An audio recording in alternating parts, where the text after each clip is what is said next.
માનનીય અધ્યક્ષ શ્રી નાનકડી શરૂઆતથી પોતાની સફરના 20 વર્ષ પૂર્ણ કરી વાઇબ્રન્ટ ગુજરાત ગ્લોબલ સમિટ આજે એક વિશ્વસ્તરીય પ્લેટફોર્મ તરીકે ઉભરી આવ્યું છે. વિનાશમાંથી વિકાસ, નિરાશામાંથી આશા અને આપદાને અવસરમાં ફેરવવાની નરેન્દ્રભાઈની કુનેહના કારણે વાઇબ્રન્ટ ગુજરાત સમિટ આજે રાજ્યની એક વિશિષ્ટ ઓળખ બન્યું છે. અમૃતકાળની પ્રથમ એવી 10મી વાઇબ્રન્ટ સમિટમાં દેશોના રાષ્ટ્રીય અધ્યક્ષો 4 દેશોના રાષ્ટ્રીય અધ્યક્ષો, 40 દેશોના મંત્રીઓ, 140થી વધુ દેશોના પ્રતિનિધિ મંડળો અને સંખ્યાબંધ ઉદ્યોગપતિઓએ ભાગ લઈ ગુજરાતની આ વિકાસ યાત્રામાં જોડાવાનો સંકલ્પ વ્યક્ત કર્યો છે, જે આપણા સૌ માટે આનંદની વાત છે. આફતને આપદાને અવસરમાં પલટાવવાની જે વાત કરવામાં આવી છે એનું ઉત્તમ ઉદાહરણ આપણે જોઈએ તો આપણું કચ્છ છે.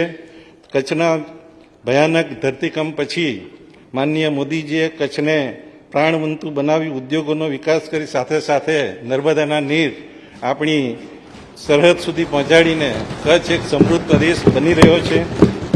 માનનીય અધ્યક્ષશ્રી, આપણા મુદ્દુ પણ મક્કમ એવા માનનીય મુખ્યમંત્રી શ્રી ભૂપેન્દ્રભાઈનું સ્વપ્ન છે કે આપણું ગુજરાત 5G ગુજરાત બને.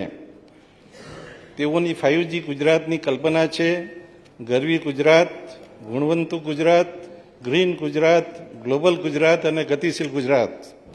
ગરવી ગુજરાત એટલે કે એવું ગુજરાત કે જે અન્ય પ્રદેશથી શ્રેષ્ઠ હોય.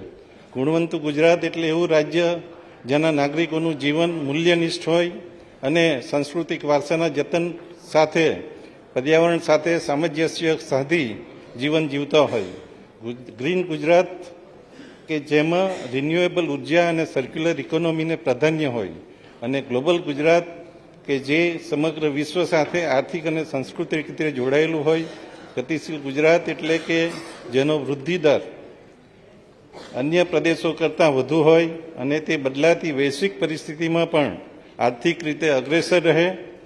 આમ ગરવી ગુજરાતનું વિકાસ તંત્ર ગુણવંતુ હોય, ગ્રીન અર્થતંત્રની સાથે તે ગ્લોબલ હબ બને અને સમય સાથે ગતિશીલ રહે એ અમારો ધ્યેય છે.